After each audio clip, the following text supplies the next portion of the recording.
Before the last ice age ended, North America was a land of colossal, terrifying beasts, creatures so immense and deadly that today's wildlife looks tame by comparison. By the end of this video, you'll be glad these giants no longer roam the earth. We're talking about dire wolves with bone-crushing jaws, armadillo-like tanks the size of cars, and sloths that towered over humans like skyscrapers. But perhaps the most fearsome of all was a creature that would make today's grizzlies seem like harmless teddy bears, the Arctodus, also known as the short-faced bear. This wasn't just any bear. Imagine standing face-to-face with a predator that could rise to 12 feet tall and weigh as much as a small car. Built for speed and power, Arctodus wasn't just massive, it could outrun and overpower almost anything that crossed its path, including humans. Its bite? Strong enough to crush bones like they were made of glass. But Arctodus wasn't the only terror lurking in ancient North America. Predators like the saber-toothed Smilodon fatales roamed the land, making survival in this prehistoric world a daily fight for life. 15,000 years ago, North America was a land of giants, where humans were not the apex predators, but the prey. Welcome to Ice Age North America, a realm where nightmares roamed free. Our ancestors faced unimaginable horrors daily, predators that could crush bones with a single bite, herbivores that could trample entire families, and a harsh, unforgiving landscape that offered little refuge. But this is not just a tale of terror, it's a testament to human resilience, ingenuity, and our unbreakable will to survive. Join us on an epic journey through time, as we uncover the secrets of a lost world and the untold story of humanity's greatest trial.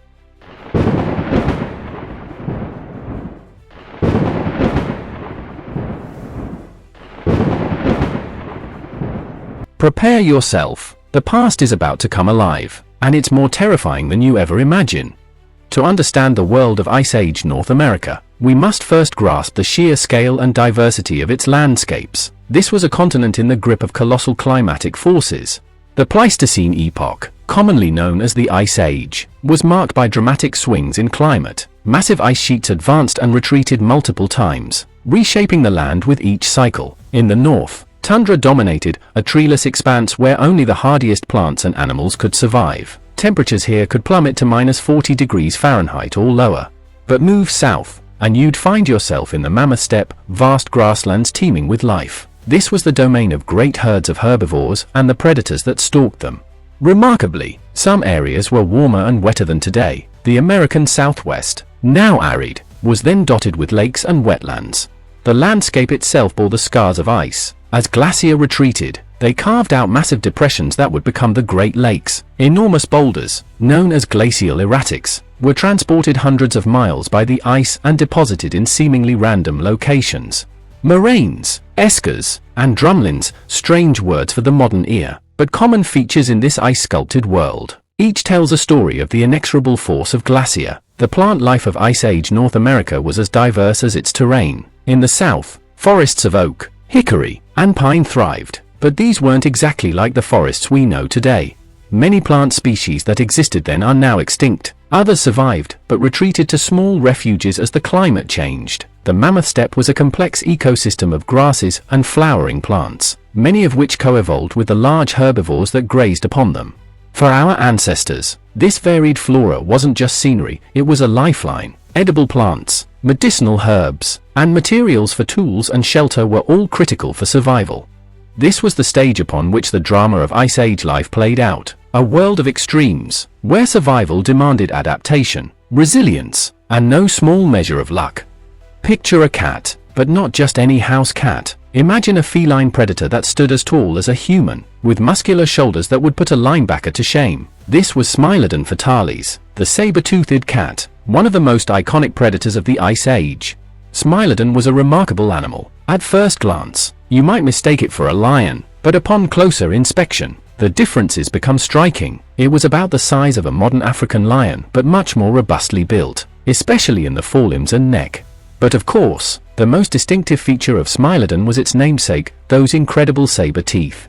The canine teeth of Smilodon could grow up to 28 centimeters long. That's about the length of a standard ruler. These weren't just oversized cat teeth. They were highly specialized killing tools, curved and serrated like steak knives. To accommodate these massive teeth, Smilodon evolved a suite of adaptations. Its skull was broader and more robust than that of modern big cats, with powerful jaw muscles and the ability to open its mouth to an astounding 120 degrees.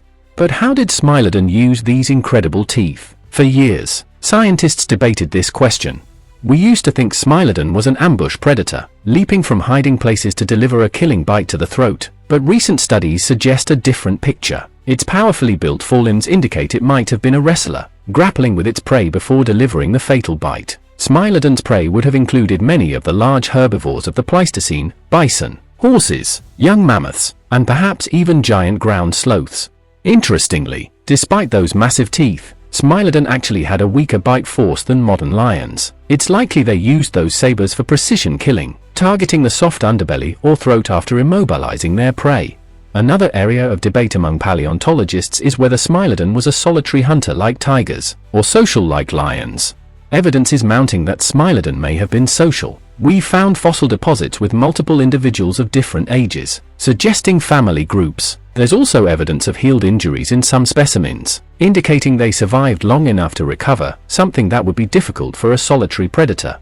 If Smilodon was indeed social, it would have implications for their hunting strategies and care of young. Social behavior could have allowed Smilodon to take down larger prey, share childcare duties, and defend territories more effectively. It's fascinating to imagine prides of these incredible predators roaming the Pleistocene landscapes. Smilodon wasn't just confined to a small area. These powerful predators roamed across vast swathes of the Americas. We found Smilodon fossils from as far north as Canada, all the way down to Patagonia in South America. They inhabited a wide range of environments, from savannas to woodlands and even colder regions during interglacial periods. This wide distribution speaks to Smilodon's adaptability. They thrived in various climates and terrains, always following the large herbivores that formed their prey base.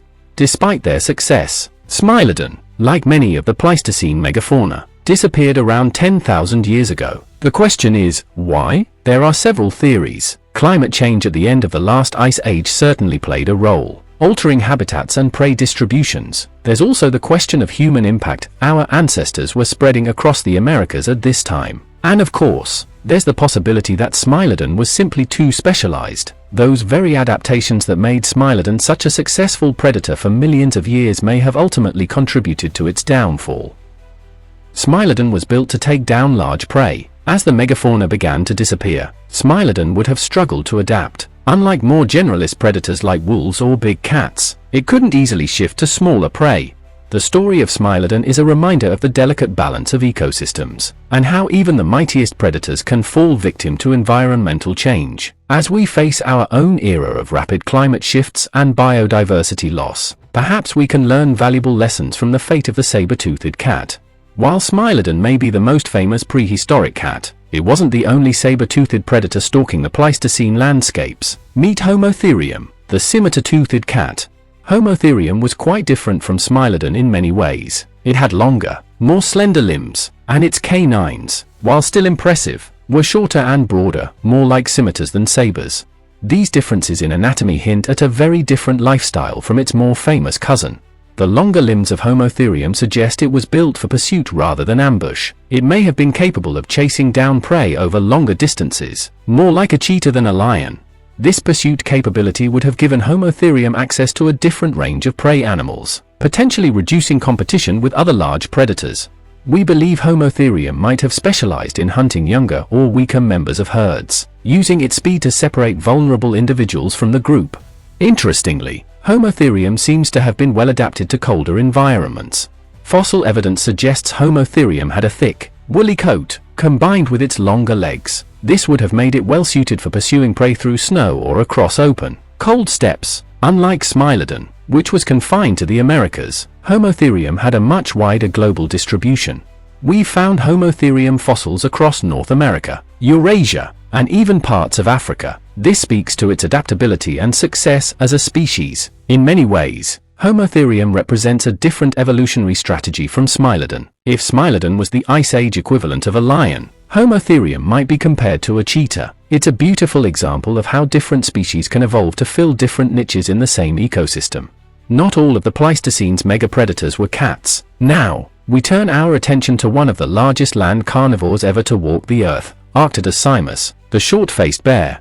Arctodus was truly massive. Standing on its hind legs, it could reach heights of up to 3.5 meters. That's nearly 12 feet. It would have dwarfed even the largest modern bears. But it wasn't just the size of Arctodus that was impressive. Its build was quite different from modern bears. Despite its name, the short-faced bear actually had a longer, flatter skull than modern bears. Its legs were also proportionally longer, giving it a more dog-like appearance when running. The exact nature of Arctodus' diet has been a subject of much debate among paleontologists.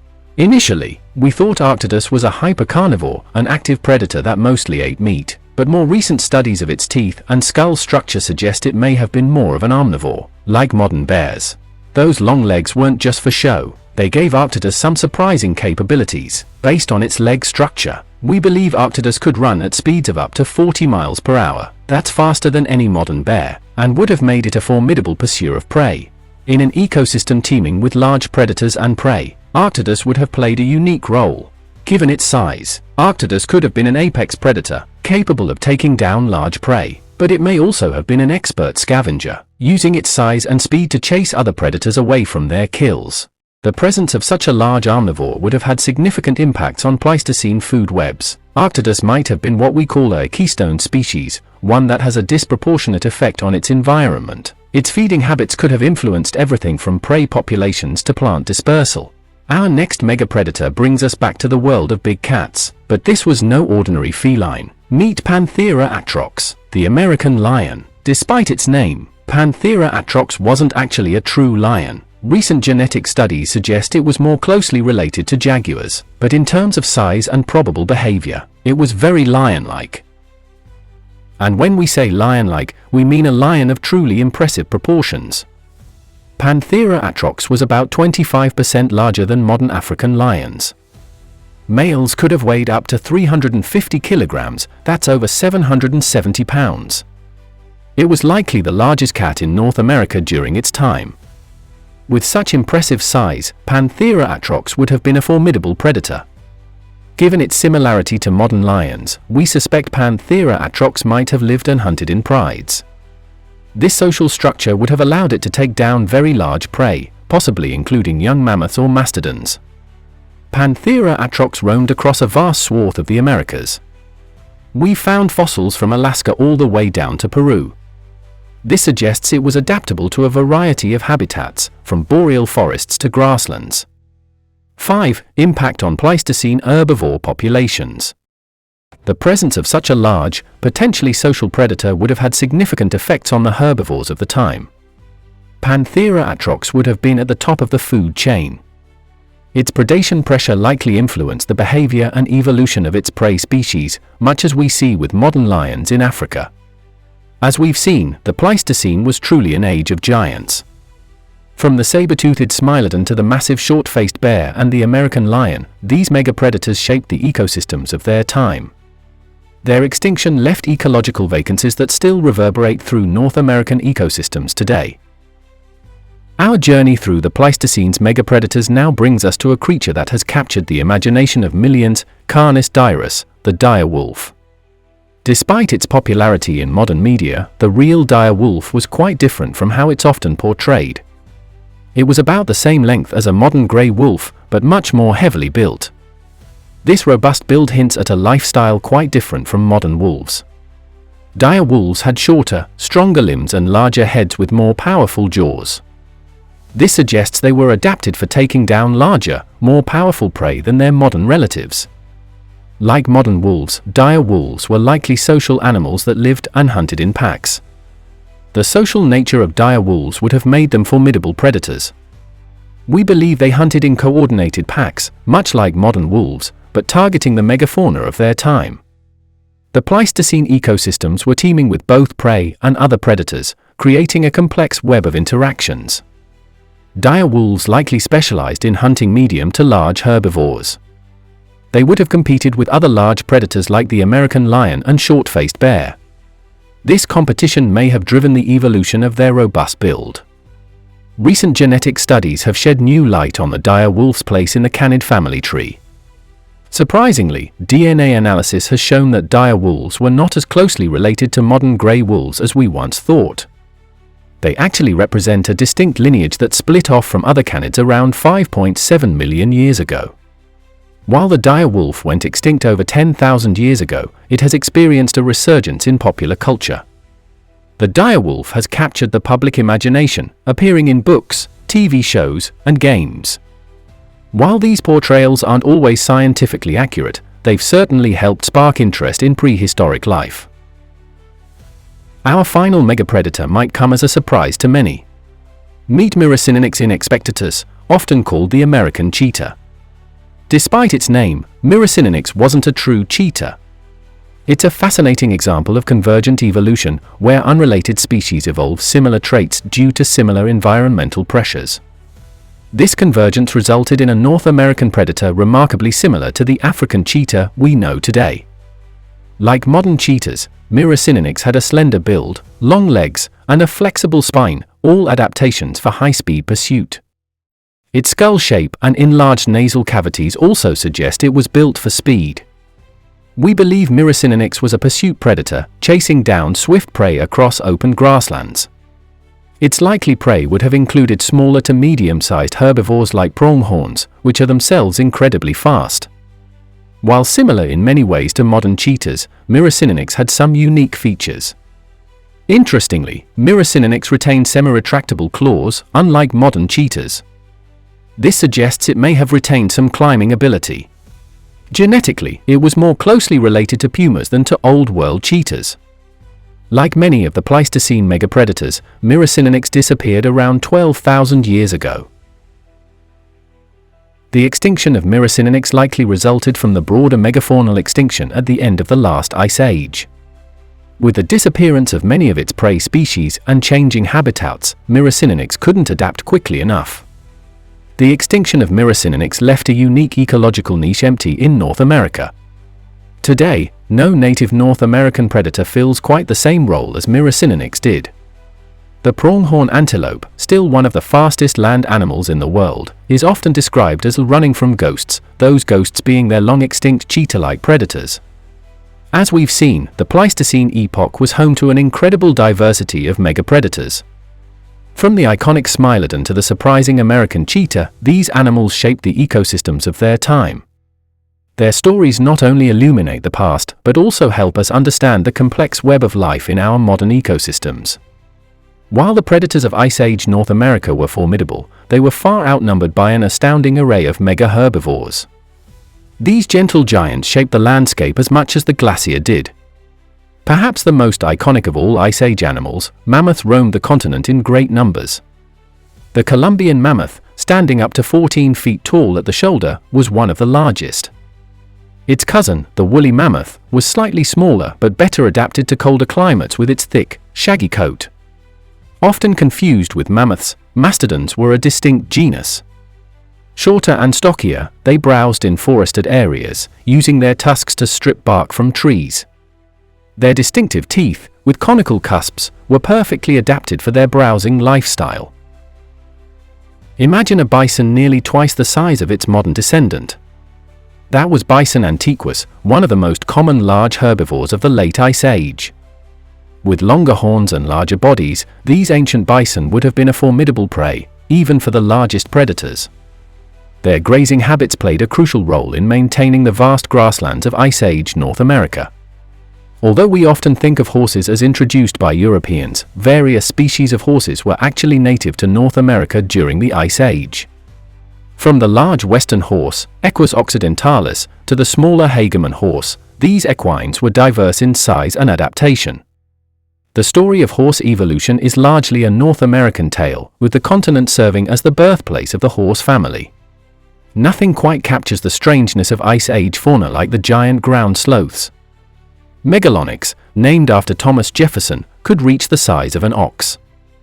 Unlike their modern tree-dwelling relatives, these were ground-dwelling behemoths. Even larger was Erematherium, which could rear up on its hind legs to reach heights of 20 feet, using its strong forearms and claws to pull down branches. Imagine an armadillo the size of a small car. That was Glyptodon, a remarkable example of Ice Age megafauna. Protected by a thick, domed shell composed of bony plates, Glyptodon was well defended against most predators. These social animals likely lived in herds, grazing on grasses and other low-lying vegetation. The largest rodent in Ice Age North America was Castoroides, the giant beaver. At up to 8 feet long and 200 pounds, it was roughly the size of a black bear. Despite its size, it likely filled a similar ecological niche to modern beavers, though there's no evidence they built dams. Surprisingly, camels originated in North America. Camelops, the American camel, was about 7 feet tall at the shoulder. While similar in appearance to modern camels, Camelops was more adapted to cooler, less arid environments. These animals likely roamed in herds across the continent, playing a significant role in shaping plant communities. These mega herbivores were the foundation of the Ice Age ecosystem.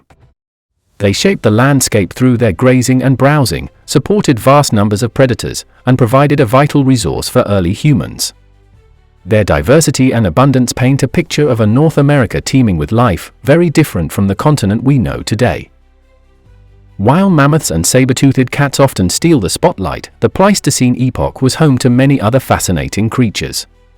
Let's turn our attention to a lesser-known but equally intriguing animal, the Ice Age coyote.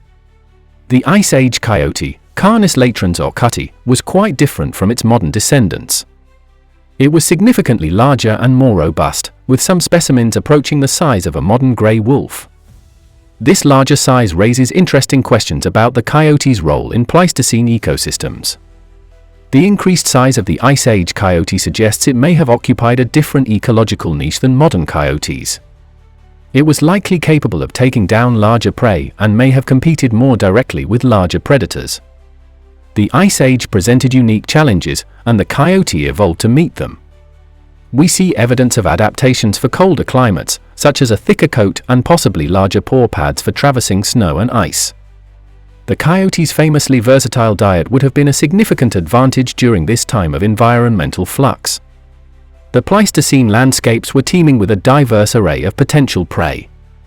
While modern coyotes typically hunt small to medium-sized prey, the Ice Age coyote may have been capable of taking down larger animals. However, it was likely an opportunistic feeder, much like its modern counterpart, taking advantage of carrion and plant matter as well. Particularly well-preserved specimens, giving us invaluable insights into these ancient canids. The story of the Ice Age coyote is more than just a tale of an ancient animal. It's a window into the complex dynamics of Pleistocene ecosystems and a testament to the power of adaptability in the face of environmental change. Studying the Ice Age coyote not only helps us understand the past, but also provides valuable context for understanding modern coyotes and their remarkable ability to thrive in diverse habitats, including urban environments. As we've seen, sometimes the most fascinating stories of prehistoric life come not from the largest or most fearsome creatures, but from the survivors, the species that found a way to adapt and persist through one of the most dramatic periods of climate change in Earth's recent history. From the icy plains of Pleistocene North America, we now turn our attention to the ancient coastlines of the Pacific. Here, we encounter one of the most peculiar and lesser-known mammals of the Ice Age, Gomphotaria pugnax. Gomphotaria pugnax was a truly remarkable creature. Often described as a walrus-like, it had a unique combination of features that set it apart from both modern and other prehistoric pinnipeds. The name Gomphotaria itself gives us a clue about this animal's most striking feature. The name Gomphotaria comes from Greek, roughly meaning a nail-bearing walrus. This refers to its most distinctive feature. Instead of the long, curved tusks we see in modern walruses, Gomphotaria had short, robust tusks that projected downward like huge teeth. But the unusual features didn't stop at the tusks. Gomphotaria had a body shape that was somewhere between a sea lion and a walrus. It had the large, rotund body of a walrus, but with the more flexible neck and larger flippers reminiscent of sea lions. This unique body plan suggests it had a locomotion and lifestyle different from any pinniped alive today. Classifying Gomphotaria has been a challenge for paleontologists. Gomphotaria belongs to an extinct family called Doucignathidea. This family is thought to be a sister group to modern walruses, diverging from the walrus lineage several million years ago. However, it retained some features more similar to earlier pinnipeds, making it a fascinating transitional form. The unique anatomy of Gomphotaria offers clues about its feeding behavior. Unlike modern walruses, which use suction to feed on mollusks, Gomphotaria's downward-pointing tusks suggest it may have been adapted for prying prey off rocky surfaces. It might have fed on hard-shelled invertebrates like large barnacles or mussels. This feeding strategy would have required some impressive adaptations. Gomphotaria had powerful jaw muscles and a robust skull, adaptations that would have allowed it to crush hard-shelled prey. Its flippers were also larger and more maneuverable than those of modern walruses, possibly allowing it to better navigate rocky coastal areas while foraging. The anatomy of Gomphotaria gives us strong clues about where it lived. Based on its morphology and the locations of fossil finds, we believe Gomphotaria was primarily a coastal dweller. It was likely most at home in rocky intertidal zones and kelp forests, where its prey would have been abundant. This coastal lifestyle would have exposed Gomphotaria to a range of environmental challenges. Living in coastal areas during the Pleistocene meant dealing with fluctuating sea levels as glacier advanced and retreated. Most Gomphotaria fossils have been found along the coast of California, with some discoveries as far north as Oregon. One particularly important site is the San Diego Formation, which has yielded several well-preserved specimens. These fossils have allowed scientists to piece together a picture of this ancient pinniped. The fossils reveal an animal about 3 meters long, similar in size to a large male California sea lion. They've also allowed us to study the unique skull structure and dentition that make Gomphotaria so distinctive. Like many Pleistocene megafauna, Gomphotaria eventually went extinct. But the reasons for its disappearance might surprise you. Interestingly, Gomphotaria went extinct well before the end Pleistocene extinction event that claimed many large land mammals. It disappeared around 2 to 3 million years ago, during the Pliocene epoch. The timing of this extinction offers clues about its cause. The extinction of Gomphotaria coincides with significant oceanic changes, including cooling waters and shifts in ocean currents. These changes would have affected the distribution and abundance of its prey species. Additionally, the emergence of modern sea otters around this time might have introduced new competition for food resources. In its time, Gomphotaria played a unique role in coastal ecosystems. As a large, specialized predator of hard-shelled invertebrates, Gomphotaria would have been an important player in nearshore marine ecosystems. Its extinction likely had cascading effects on coastal food webs, perhaps creating opportunities for other species to fill its ecological niche. The story of Gomphotaria Pugnax reminds us that the Pleistocene wasn't just a time of iconic mammoths and saber-toothed cats. It was a world of incredible diversity, where unique and specialized creatures evolved to fill every conceivable niche, even in the harsh and ever-changing coastal environments of the Ice Age. Against the backdrop of this harsh yet vibrant Ice Age world, a new player entered the stage, Homo sapiens. Their arrival would mark the beginning of a new chapter in the story of North America. The exact timing and routes of human arrival in North America remain subjects of intense debate among archaeologists. The most widely accepted theory suggests that humans first arrived via Beringia, a land bridge that once connected Siberia to Alaska, sometime between 20,000 and 15,000 years ago. However, some evidence suggests humans may have arrived even earlier, possibly following a coastal route by boat. Sites like Monteverde in Chile, dated to around 14,500 years ago, hint at a human presence in the Americas earlier than once thought. One of the earliest well-defined cultures in North America was the Clovis culture, named after the town in New Mexico where their distinctive tools were first discovered. Clovis points, with their unique fluted base, represent a technological leap in weaponry. These tools were versatile, used for both hunting and butchering. Clovis people were skilled big-game hunters, capable of taking down even the largest Ice Age mammals. But they were also adaptable, exploiting a wide range of food sources. Early humans in North America developed a variety of hunting strategies to survive in this challenging environment. The atlatl, or spear thrower, was a crucial innovation. It allowed hunters to throw spears with greater force and accuracy, improving their chances against dangerous megafauna. Communal hunting tactics were also employed, particularly for large prey. Groups might drive animals into natural traps or over cliffs, a technique known as game drives. Beyond weapons, early humans crafted a variety of tools for processing their kills: scrapers for hides, burins for working bone and antler, and choppers for breaking bones to access nutritious marrow. Surviving in Ice Age North America required more than just hunting skills. Our ancestors had to adapt to extreme cold and rapidly changing environments. Clothing was crucial. Furs and hides from animals like mammoths and bears provided essential protection against the cold. Shelter was another key concern. While permanent structures were rare for these often nomadic people, evidence suggests they built sturdy temporary shelters using available materials like mammoth bones and hides. Fire was perhaps the most important survival tool.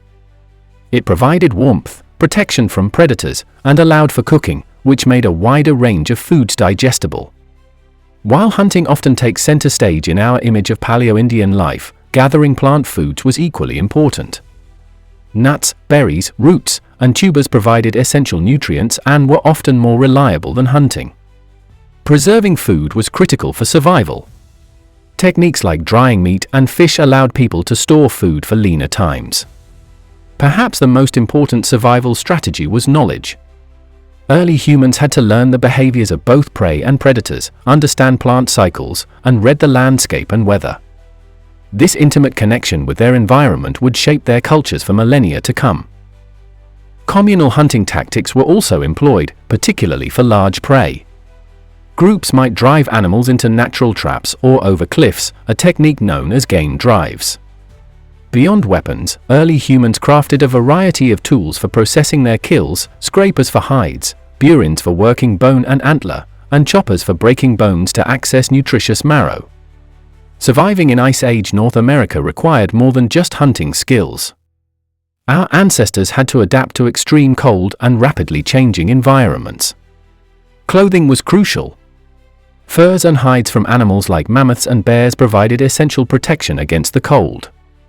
Shelter was another key concern. While permanent structures were rare for these often nomadic people, evidence suggests they built sturdy temporary shelters using available materials like mammoth bones and hides. Fire was perhaps the most important survival tool.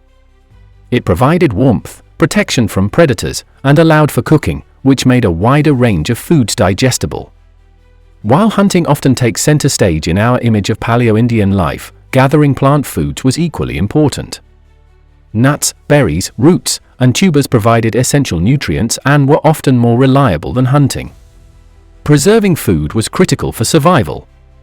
Techniques like drying meat and fish allowed people to store food for leaner times. Perhaps the most important survival strategy was knowledge.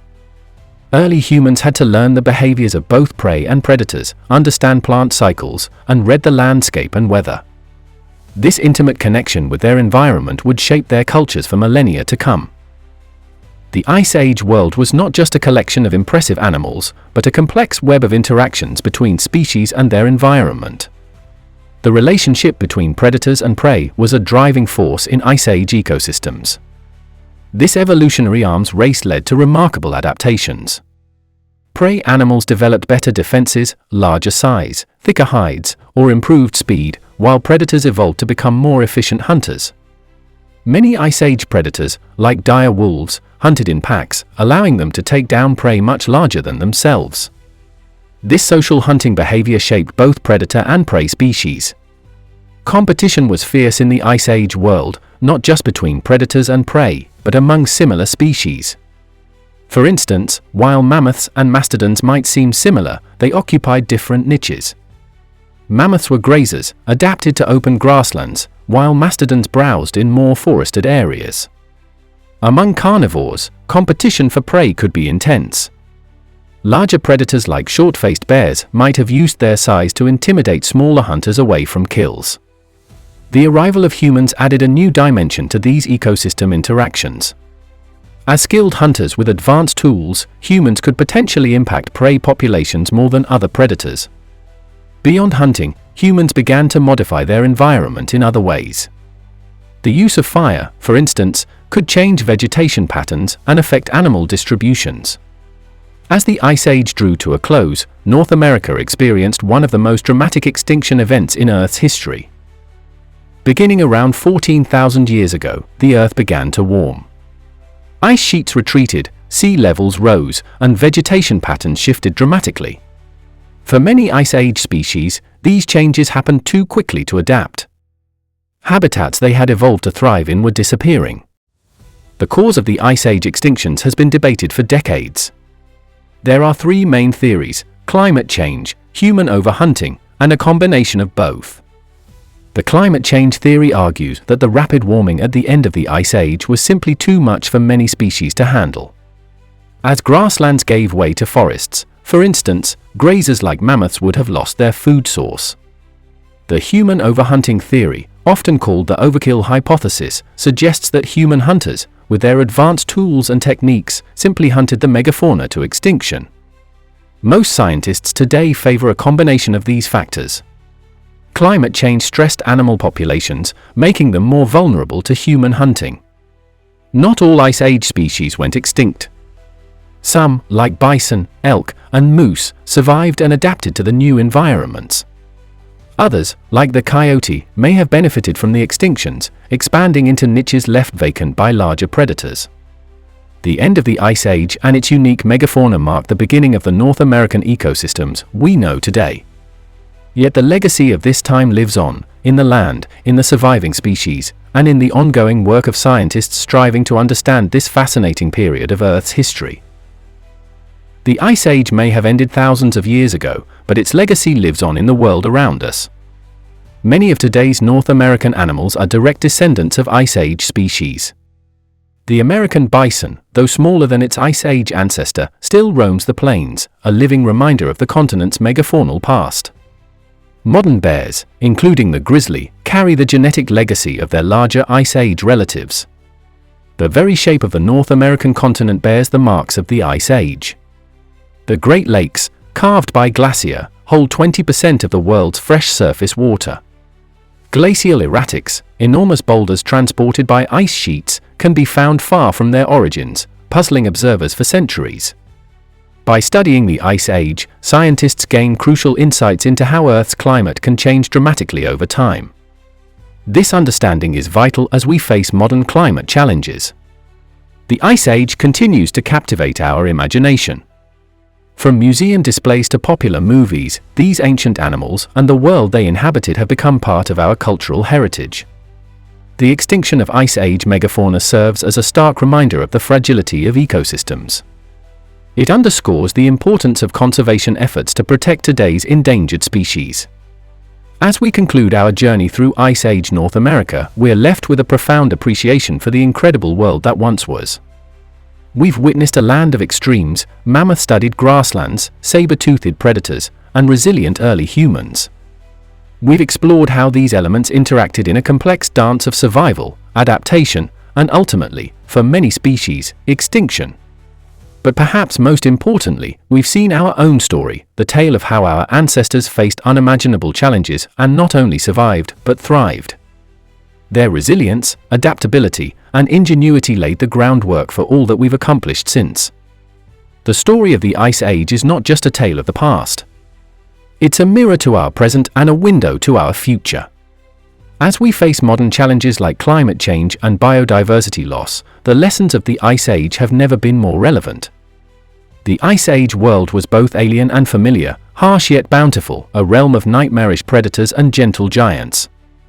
It was a crucible that forged the North America we know today and shaped the very essence of what it means to be human.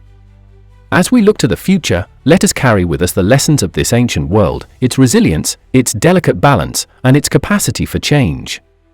For in understanding our past, we gain the wisdom to shape our future. Hit that subscribe button now and press on the video now popping on your screen. I am sure you will love it. Don't forget to leave a like on this video and see you there.